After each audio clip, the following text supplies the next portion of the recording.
G'day there, welcome to the race side. Today I'm going to jump into everything that is coming for Star Wars in 2025. Well, the only definitive live action show that we know of that is coming to our screens this year is Andor Season 2.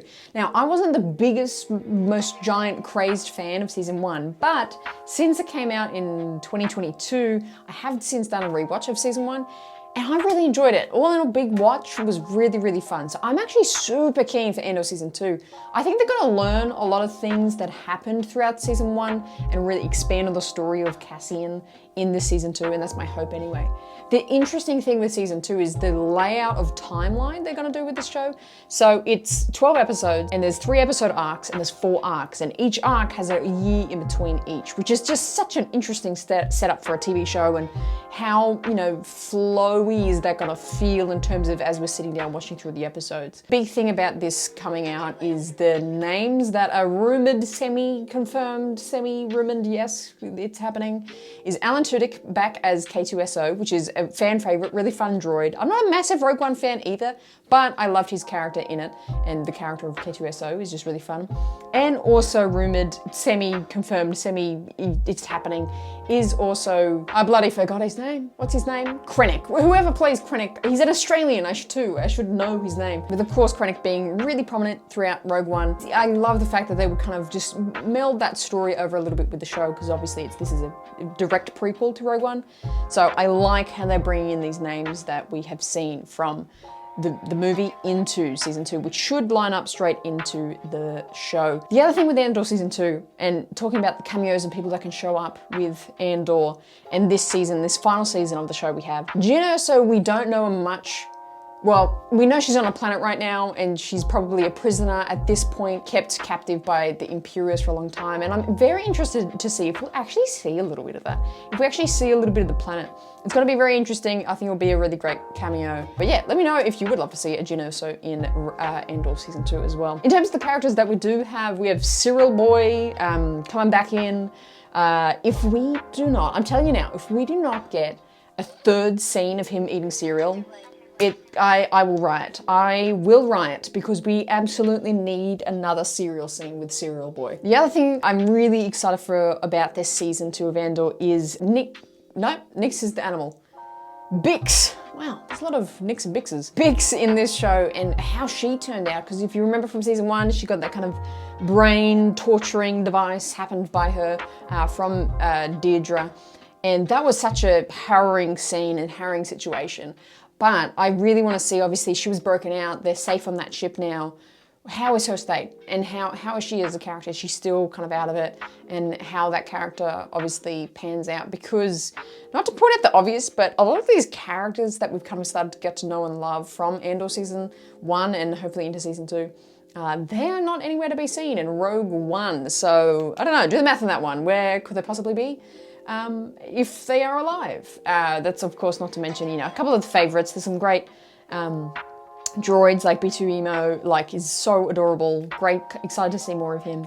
But I think Andor Season 2 will be hopefully such a highlight for me this year, because I think there's just a lot of opportunity for really Star Warsy stories, some great character cameos like Krennic, like K2 coming up again, and I think the Cassian story is one that's gritty and hearty, and I'm just really looking forward to it. Even though, and which is funny, because 2 years ago I wasn't even the biggest fan of Andor, but since the rewatch, I've had time to kind of really sit on it.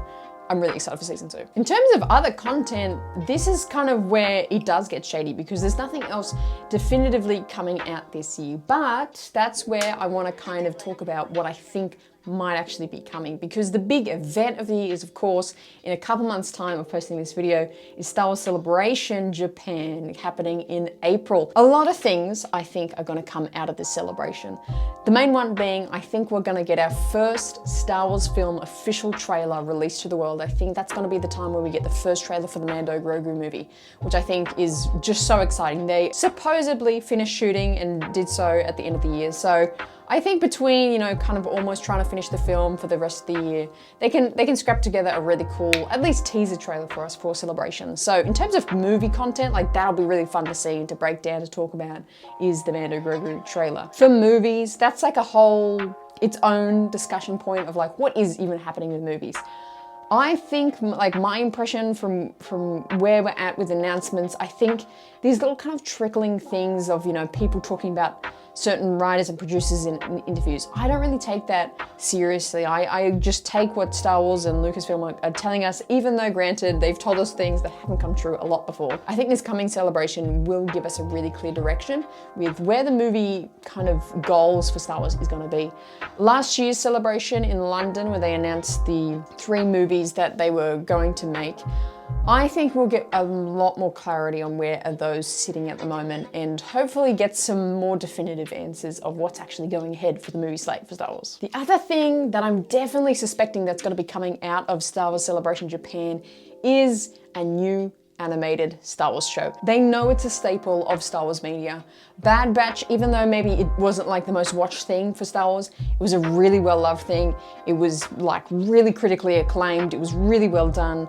And I really hope to see that Clone Wars animation style continue in different stories and different eras for Star Wars. So there's a few different avenues that I have no evidence for, but I just think they could go down. Obviously, there's the big one that happened throughout Bad Batch Season 3, which is this Ventress maybe / Omega storyline that they might want to explore. That is a cool one. I think there's a lot of just kind of, area to explore with those characters. But kind of jumping off the back of that theory, one animated show that I would love to see is actually sort of, I would name it Star Wars The Path, or something like Star Wars The Jedi Path. It would be essentially an animated show in Clone Wars animation that is all about the path that is mentioned in Kenobi, that is mentioned in not Bad Batch, what else is it mentioned in?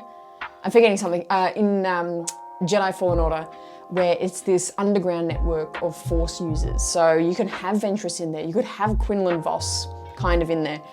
You could, maybe not see Kenobi, maybe mention Kenobi, have Omega helping out, have this whole kind of connection of what the path is and exploring that, and how these kind of underground Force users kind of try to survive and continue out on, this has already been established in canon currently for this era. So I definitely think it's something that a lot of ties can get into for an animated path show. That's just kind of my own subjective pitch for an animated show, but I definitely think Star Wars Celebration will get a definitive answer. I think that's where something's going to be announced. I think they're working on something. I know a lot of the key creatives behind Clone Wars and also mainly Bad Batch are still on board at Lucasfilm. They're still there, they're still working.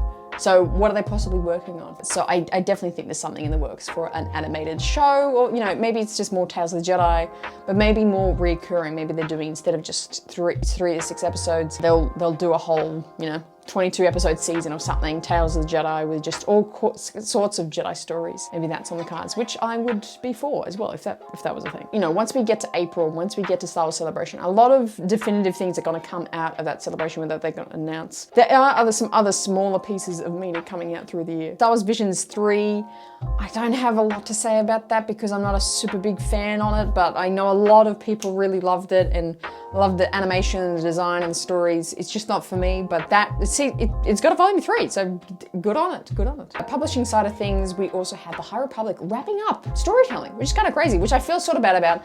I got on board with phase 1 and I just fell off the bandwagon because I'm not a great reader. I can't sit down and stare at a book for a long enough time. But there are some fantastic stories that I think are very underrated throughout the High Republic. So, I mean, the fact that it's kind of wrapping up makes me motivated to try and jump on it as it's still relevant to catch up on all the readings of the High Republic. It's maybe not the most popular thing within Star Wars, but the people who are into the High Republic are super into it. And we're seeing bits of it sprinkled through the media. Most notably throughout the Acolyte, there was kind of these High Republic undertones, and they mentioned the Starlight Beacon and things like that. So there's kind of the sprinkling in that. And even the Skeleton Crew, it sort of has a High Republic vibe to it as well. So for the people that love High Republic, that's exciting for you guys. There's 3 High Republic books by Claudia Gray, Charles Soule, some great authors coming out with more High Republic stuff. There are no Star Wars games coming out this year, but let's keep praying to the Star Wars gods of Lucasfilm to make a Battlefront 3. So that's really all that's pumping out for Star Wars this year. There's various sides of things. There's always epic LEGO releases, but there's a few drops coming out throughout the year. More pop releases and, parts of the collecting side of the fandom that is happening happening throughout the year, which is always going to continue on. But I think you should really buckle up for Star Wars Celebration. We're going to get so much announcements, so many news pieces, and so many, hopefully, trailers and announcements throughout the Japan Celebration time, which in saying that, make sure you are cluing into the channel at that time. I will be over there for Celebration, trying to cover every millisecond of the event as best I can. So make sure you drop a comment down below right now and tell me what you were excited for this year, or what you're hoping that is announced, or what you're hoping is to happen from this year of Star Wars. Thanks so much for tuning in. Make sure you subscribe and hit that bell to be part of the Star Wars family, to know when we're going live here. And until next time, make sure you're always choosing the right side.